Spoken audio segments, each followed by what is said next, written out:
Bom, a gente tem o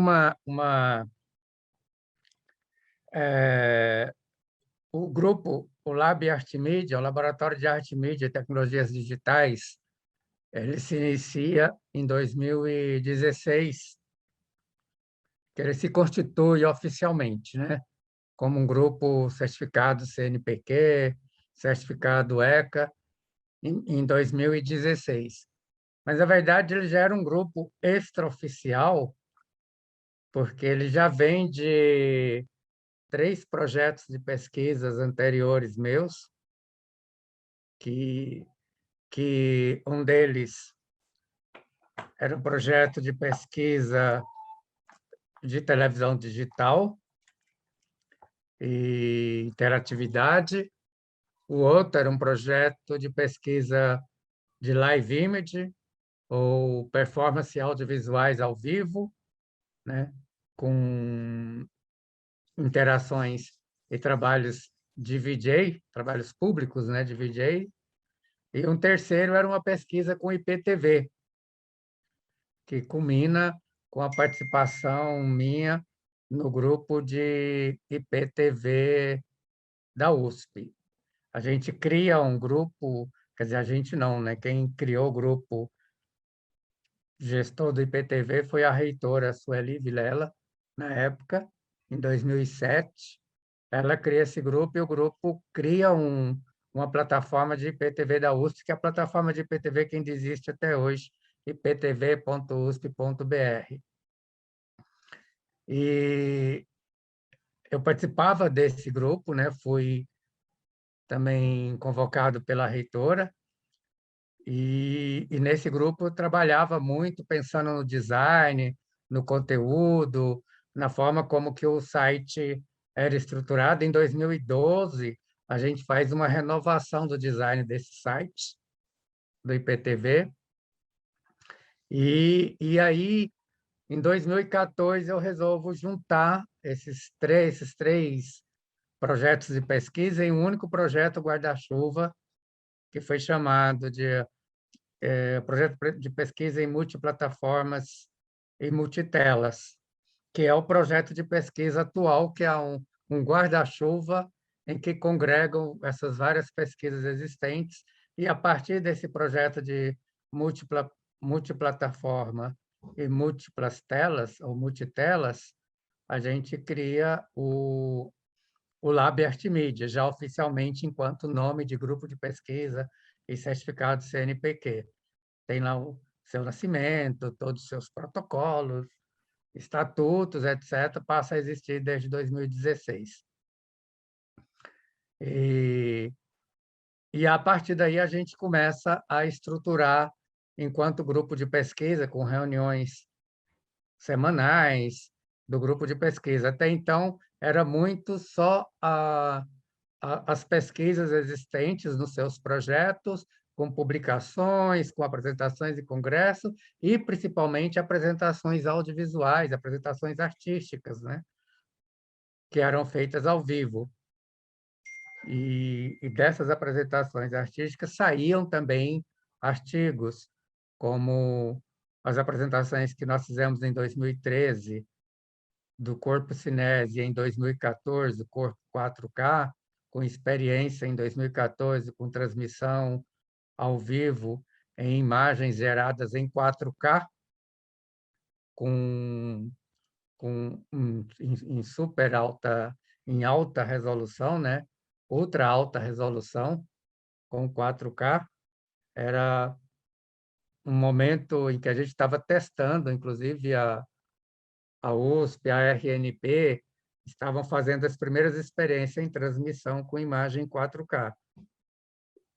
Em 2014, a gente teve o apoio da Universidade Federal da Paraíba, com o professor Guido, lá da Paraíba, que estava testando aplicativos e desenvolvendo um hardware para transmissão, decodificação e transmissão em imagens 4K. Isso foi importante, que uma das apresentações artísticas que nós fizemos, essa chamada Corpo 4K, que era baseado no Corpo Cinese de 2013, e a de 2013 foi feita em HD, o de 2014 foi feito em 4K, e a gente teve o apoio da Escola Politécnica, com a professora Tereza do LARC e, e o professor Guido, na Universidade Federal da Paraíba. A gente já estava experimentando aí as múltiplas telas, as múltiplas plataformas e as criações em imagens em alta definição e plataforma de distribuição ou transmissão usando redes de alta potência, né? Isso foi super interessante a gente fazer essa experiência, que tem a ver com as experiências posteriores que a gente desenvolveu, com as experiências anteriores também. Nesse 2013, quando a gente fez o Corpo Cinese em 2013, nós fizemos também captação em 3D, mas era uma captação em câmeras 3D, não o 3D para os óculos, mas a câmera 3D naquele momento em que a televisão estava achando que ia caminhar para uma TV em 3D, até caminhou, né? Houve alguma evolução no sistema 3D em televisão, mas não ao ponto de virar a grande application, né? O killer application nas redes de televisão, embora naquele ano, 2013, 2014, a NAB, aquela grande feira de tecnologia que acontece em Las Vegas durante o mês de abril, né? A fala do momento era a televisão em 3D, mas não se vingou enquanto televisão. A televisão, em vez de caminhar para o 3D, ela caminhou mais para a evolução na resolução da imagem, para o 4K, para o 8K. Então, a gente tinha gravado em 3D em 2013, a gente acabou usando na transmissão no evento ao vivo em HD, e o 3D acabamos não finalizando enquanto vídeo, né? 3D, mas aí também a gente caminhou para a resolução da imagem. O próximo trabalho foi apostando na evolução dos bits. E aí, por isso, em trabalhar em 4K na transmissão. E a televisão caminhou para aí também, tanto que hoje, nas Olimpíadas de Tóquio agora, por exemplo, a NHK fez transmissão comercial, né, para a casa das pessoas, em resolução 8K, né? Já evoluiu aí com a qualidade de resolução de imagem 16 vezes mais do que a imagem em HD TV que a gente estava trabalhando aí em 2013. É interessante esse caminho, porque esse caminho nos leva, né, tanto né, no caminho da evolução das resoluções do PIX, né, do pixel, quanto no caminho mesmo de uma experimentação formal com essas tecnologias das imagens. Desse 3D que a gente fez lá em 2013, a gente hoje entrou, depois da resolução do 4K, a gente entrou para um trabalho em 360, e aí a gente leva o 3D para dentro da esfera de 360. Isso, e já em 2016, a gente já fez, logo no começo, enquanto a existência do Lab, existência formal do Lab, a gente já fez experiências em 360, com câmeras em 360 para a gravação de uma história em 360 para a esfera. E aí, nesse momento, 360 não era em 3D, mas era em 360, que há uma diferença entre o 3D 360 e o 3D comum.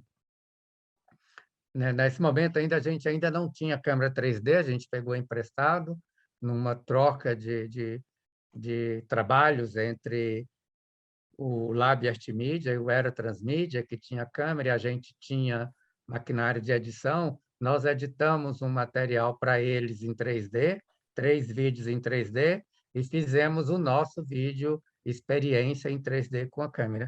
Mas, ao mesmo tempo que a gente fez uma experiência com uma câmera já própria para 3D, a gente também fez uma experiência usando um rig de 360, que também era um must depois na NAB, por exemplo, de 2015, o Killer Application era dispositivos de rig para câmeras 360, para você fazer captação em 360. Então, tinham vários tipos de rig, usando GoPros ou usando qualquer outra câmera, né? A GoPro ela tem uma lente plana, só que você coloca num rig e você faz essas várias lentes juntar para uma esfera 360. Esse juntamento, o ajuntamento dessas imagens, a gente vai chamar de stitch, né? O stitch das imagens. E aí você precisa de um software bem potente para poder fazer esse stitch e alguns truques, porque esse stitch pode não dar certo em algum momento, principalmente naquele primeiro tempo, né? Isso a gente está falando de 2016, que ainda não estava muito bem resolvida a questão de como usar, como fazer o stitch dessas imagens em câmeras planas separadas para virar uma esfera. E depois, aí, quando o desenvolvimento das câmeras 3D, o desenvolvimento dos óculos, a gente começa a trabalhar com câmeras próprias específicas para 360. A gente compra a nossa primeira câmera em 360 em 2017. Aí a gente já está falando de uma câmera própria preparada para o 360 e que ela mesma já faz ali o stitch das imagens. Bom, esse a origem do Lab Artemídia, como ele nasce, de onde ele nasce, e até esse começo, onde a gente começa a experimentar o 360, e a partir daí as experiências caminham muito para várias áreas, sempre tendo em mente o seu projeto guarda-chuva, que é o projeto das múltiplas telas e as múltiplas plataformas, e os ambientes imersivos. Então, esse é o grande guarda-chuva de onde surge o Lab Artemídia, e que está aí dentro também tanto as experiências com 360, como as experiências de live image, de cinema expandido, como as experiências em televisão digital.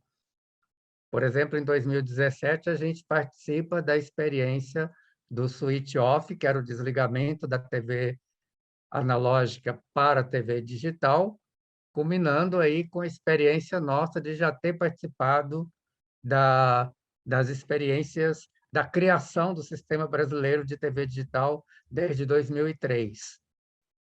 E aí a gente culmina com esse fechamento em 2017, participando do desligamento em São Paulo, que é o switch off que acontece em São Paulo, em 2017.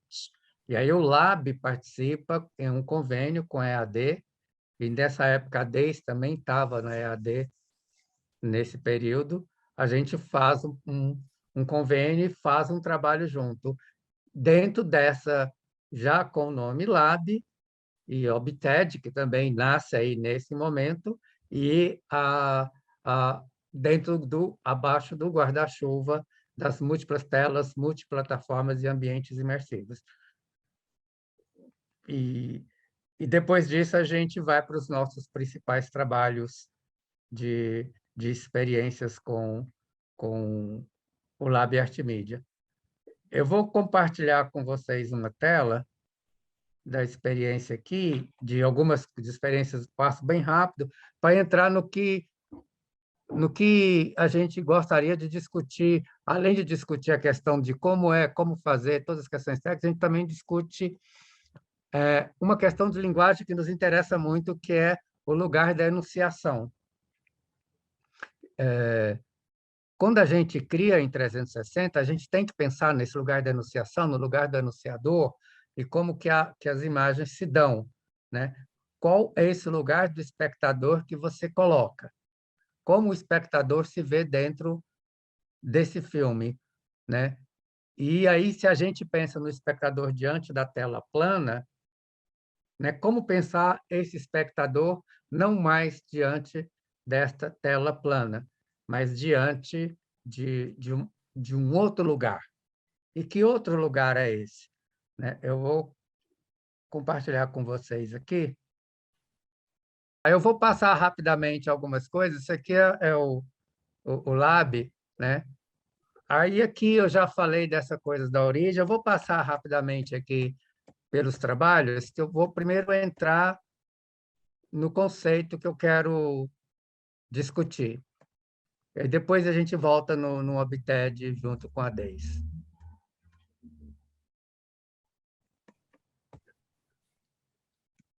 Eu quero pensar nisso aqui. A gente fez um filme chamado Beco 360, né?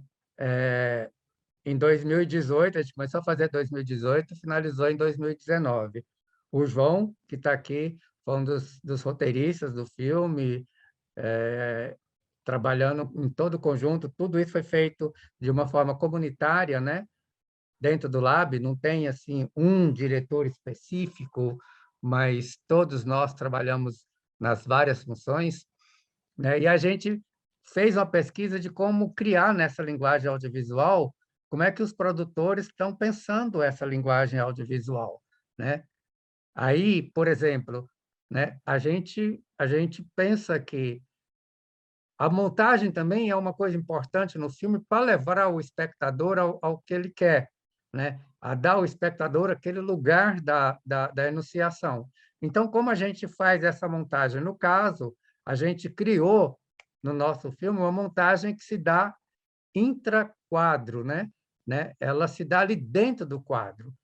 Ou seja, a gente pensou em montagem como várias camadas de ações acontecendo dentro da cena. Uma vez que o filme 360 ele tira a imagem do,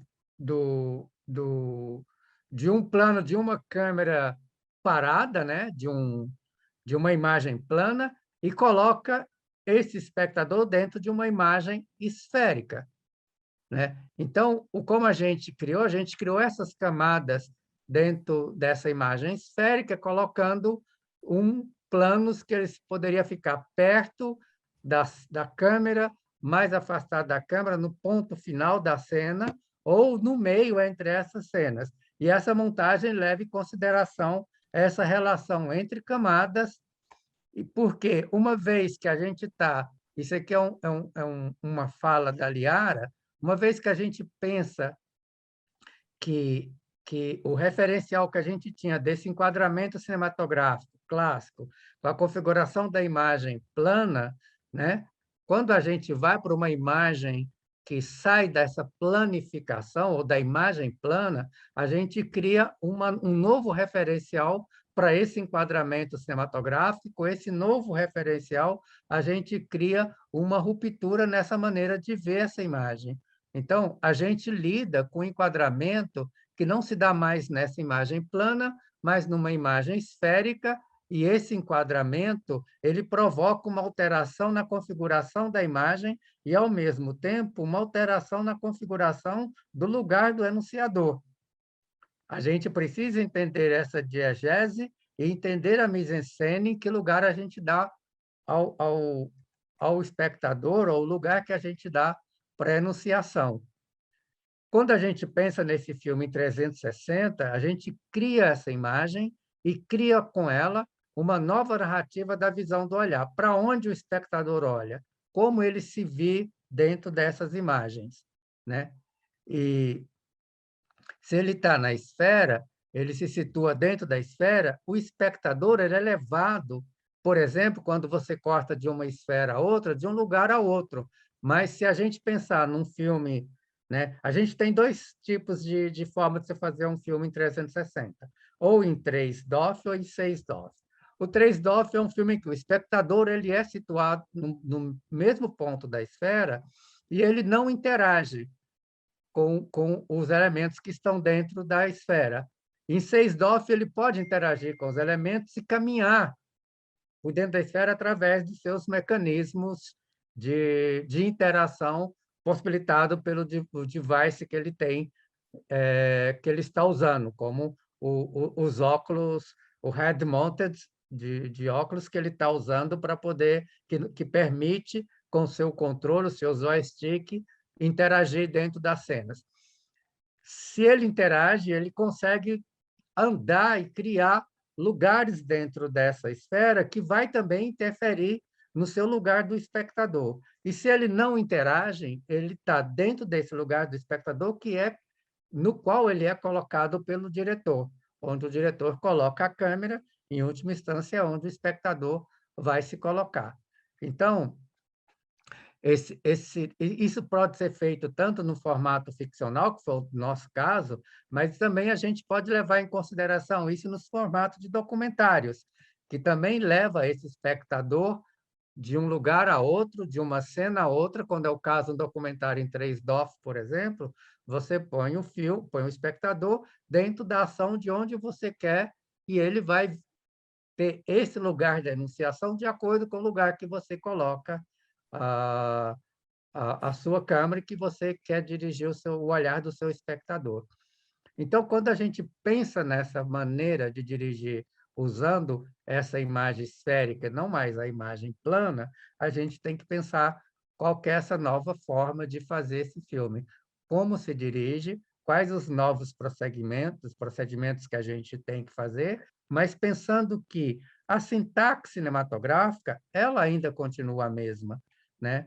Ela não deixa de manter uma sintaxe cinematográfica. O que a gente faz é que a gente modifica a maneira que a gente está fazendo essa montagem cinematográfica, ou essa sintaxe cinematográfica, né? Aqui, quando a gente faz uma fusão entre esferas, a gente está fazendo uma montagem entre esferas e levando esse espectador de uma esfera a outra, colocando esse espectador no lugar da enunciação de um lugar a outro. Isso a gente faz também a mesma coisa, a gente faz com som. A gente tem um projeto junto com o professor Regis, que é do Latman e do Lab, a gente também pensa esse som em 360, criando nesse dispositivo sonoro uma espacialização para dar ao espectador essa sensação de imersão, que, de uma certa forma, a sensação de imersão é essa sensação do lugar da enunciação, né? E se a gente pensar num som em estéreo, tudo bem, ele pode funcionar numa esférica, mas o som espacial ele trabalha muito mais essa simulação do ambiente virtual e da espacialização sonora. Nesse caso, a gente cria uma cena sonora que é definida através de um roteiro espacializado e a gente cria objetos sonoros que vão andar dentro dessa cena. E isso nos permite criar uma espacialização sonora para permitir melhor imersão e, ao mesmo tempo, trabalhar com o lugar do espectador.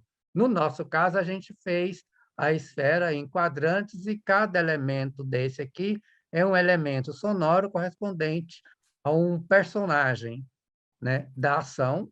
Ele é um personagem na ação visual e ele é um personagem sonoro que se movimenta, e à medida que ele se movimenta, ele interfere também nessa junção desse lugar da espacialização.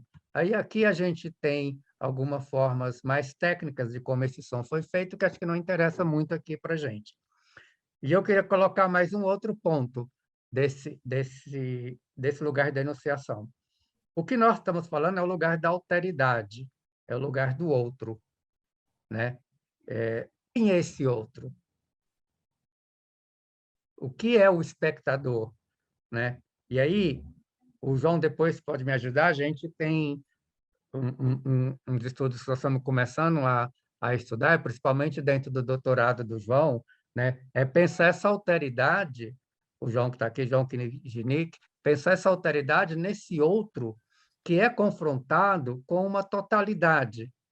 E esse outro, aí, usando as referências que o João traz do Levinas, esse outro, ele é confrontado com o seu lugar da enunciação, ao mesmo tempo que ele deixa de ser ele mesmo, ele vai para o lugar da alteridade, mas para que ele também continue sendo ele mesmo. ou continue sendo esse espectador nesse lugar de anunciação, mas que ele possa viver uma outra maneira de anunciação para entender essa totalidade desse lugar do anunciador. E isso nos interessa pensar isso como esse lugar da alteridade, de que fazer uma transformação nessa dimensão do outro para trazer para si, né, de uma certa forma, um paradoxo, né? Esse outro é ele, mas, ao mesmo tempo, não é ele. Né? É o lugar da anunciação, mas é um lugar da alteridade. E é um lugar do reconhecimento, mas também é um lugar de, de trazer a si.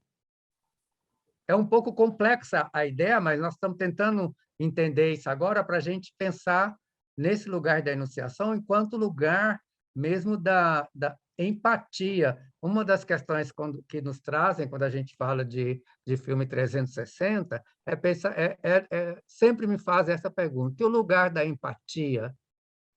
Como é que o espectador vai ter empatia se o cinema ele cria essa questão da empatia, né? Para que o espectador esteja naquele lugar do anunciador. Como resolver esse problema? E a gente acha que se resolve pensando nesse lugar da alteridade, pensando nesse lugar da anunciação como lugar do outro, mas, ao mesmo tempo, não é o outro que está no lugar de um paradoxo. Se o João também puder entrar e colocar alguma coisa em relação a isso, João. Quando a gente fala no 360, no vídeo 360, né, à medida que aumenta os elementos, os elementos como o tato, a possibilidade de mover mover a cabeça, ou ter uma locomoção, o tato, e tem algumas experiências, né, que se fazem, que envolve também não só o vídeo 360, como algumas performances, né, isso ligado o vídeo 360 ligado a performances. Então, aumenta a interatividade. No momento que a gente aumenta a interatividade, diminui o poder da enunciação. Né? Diminui o poder do autor que a gente tem lá no cinema. Né? Então, nesse paradoxo, né? Nessa possibilidade de aumentar a interatividade, de aumentar as possibilidades da ação do espectador, do usuário sobre a imagem, né? Não só na locomoção, como no tato, como nas decisões em relação à história, em relação a uma narrativa. Então, a gente pode ter aí elementos de interatividade, de alteridade. O grande paradoxo que eu acho que a realidade virtual traz é que a realidade virtual ela apaga a ação da enunciação, né?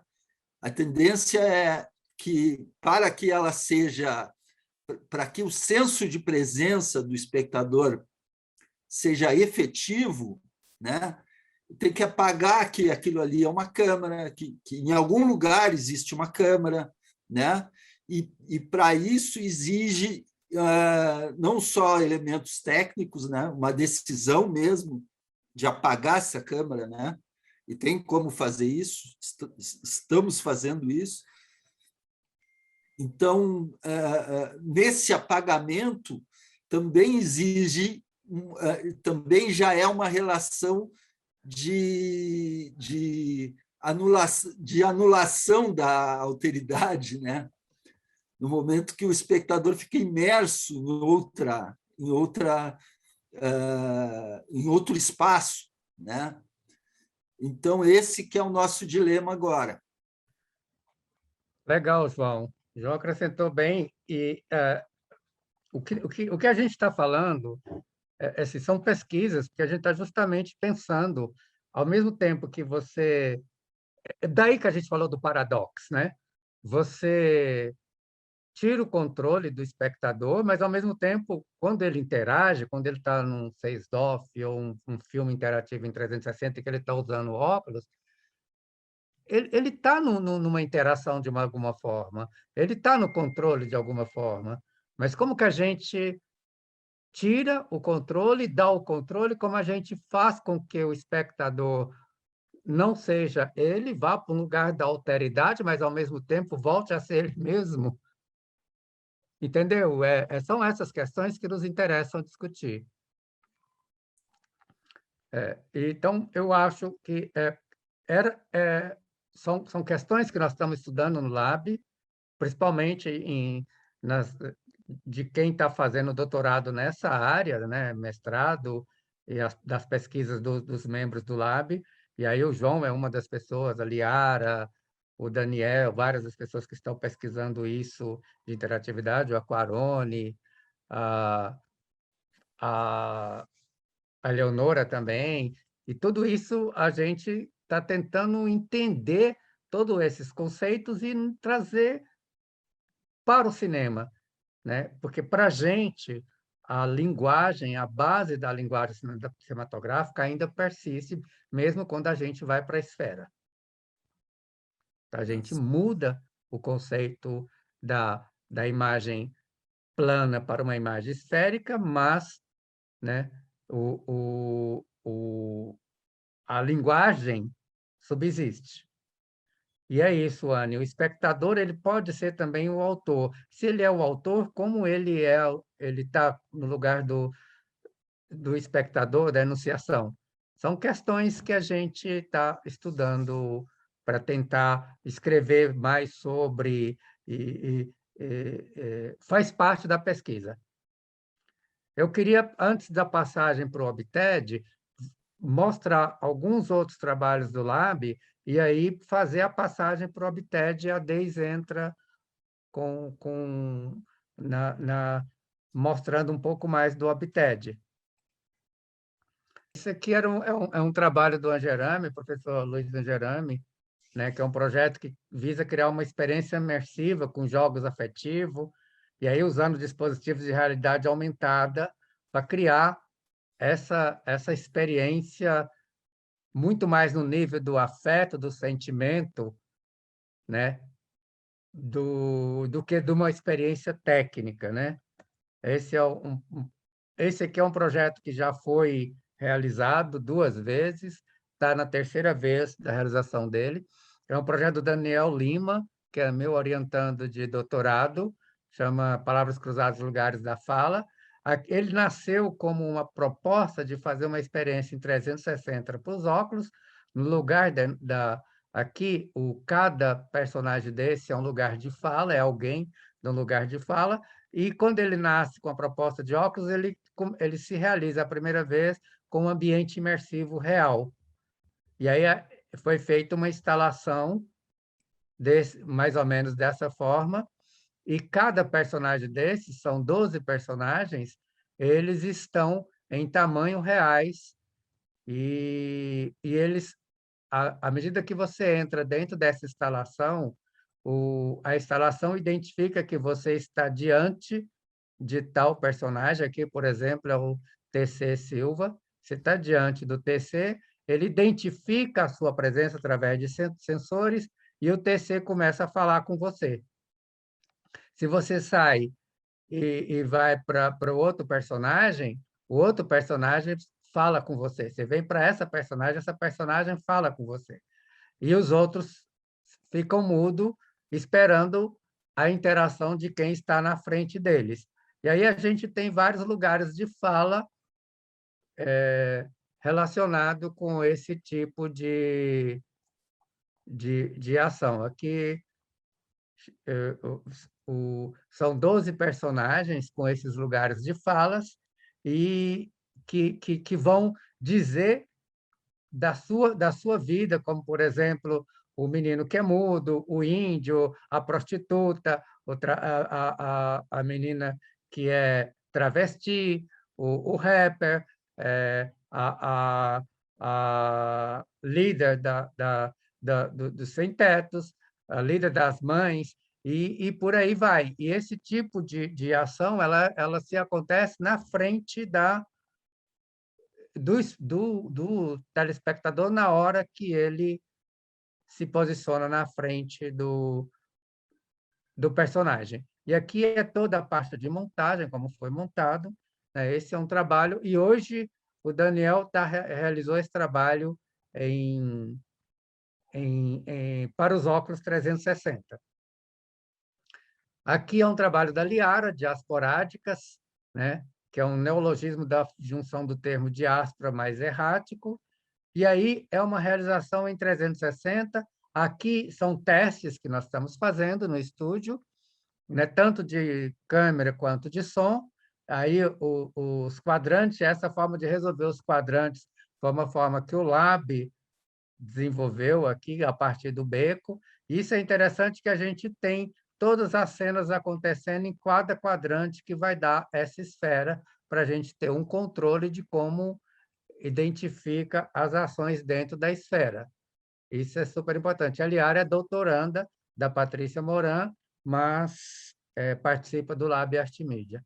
Esse aqui é um corpo artifício que é uma realidade aumentada, uma experiência imersiva em realidade aumentada, imagem volumétrica. Essa imagem que vocês estão vendo aqui no dispositivo, né, ela é formada através da identificação do que está dentro desses marcadores de realidade aumentada no chão. Isso aqui foi feito pelo Paulo Costa, que é meu orientando de doutorado, e a Carol Berger, que é a pós-doutoranda lá na Escola de Artes Cênicas, né? E faz parte do Lab Artimídia. Aqui é esse 360 de 2016 que eu coloquei para vocês, que a gente fez, e a gente criou o rig para poder fazer com as GoPros. Eu vou passar rapidamente. Esse aqui é um trabalho de 2013, que é uma bicicleta interativa com vídeo de instalação de 360. Foi montado, foi criado um rig com 4 GoPros, foi programado com o PD, o Puridata, para poder fazer o sensor das bicicletas. A roda da bicicleta projeta as imagens que foram captadas com esse rig 270 em cima dessa bicicleta andando na ciclovia. Esse é um primeiro vídeo 360, uma experiência. Aqui é uma experiência de imagens, experiência de teletransporte, que a gente começou a fazer, ainda não finalizou, né? Para vocês terem uma ideia, esse personagem que está aqui, né? Ele é captado e jogado nesse suporte de acrílico, né? O mesmo personagem que está aqui, esse mesmo personagem que está aqui. Né? Então, a gente está fazendo uma experiência de como teletransportar esse personagem. Esse é um projeto do Jair Molina, que também é membro do Lab, fez doutorado comigo. E aí, antes de entrar no Obted, eu vou mostrar o último trabalho, que é essa Passista 4.0, que é uma realidade aumentada no Carnaval. Aqui vocês estão vendo que tem uma passista real dançando aqui, né? Que é uma pessoa da escola de samba. Essa aqui é a Escola de Samba Rosas de Ouro. Nós fizemos no Carnaval 2020. E aqui é o que um celular está vendo de uma passista virtual, a passista 4.0, que só aparece em cima desse marcador de realidade aumentada dentro de um dispositivo do celular. E a gente fez isso em parceria com o Jandig App. E aqui a gente fez E com um a Escola de documentário Samba Rosas de Ouro, né? com a Escola de Samba Rosas de Ouro. E a gente está finalizando, ainda não finalizamos, um vídeo, um documentário em 360. Aqui é aquilo que eu falei, essa câmera já é própria em 360, com as suas lentes que ela mesma faz o stitch das imagens, e aqui o nosso dispositivo criado com o professor Regis para poder fazer esse som espacializado. Esse dispositivo não existia, isso aqui é criação nossa, junto com o professor Regis, para criar um áudio um áudio espacializado em 360.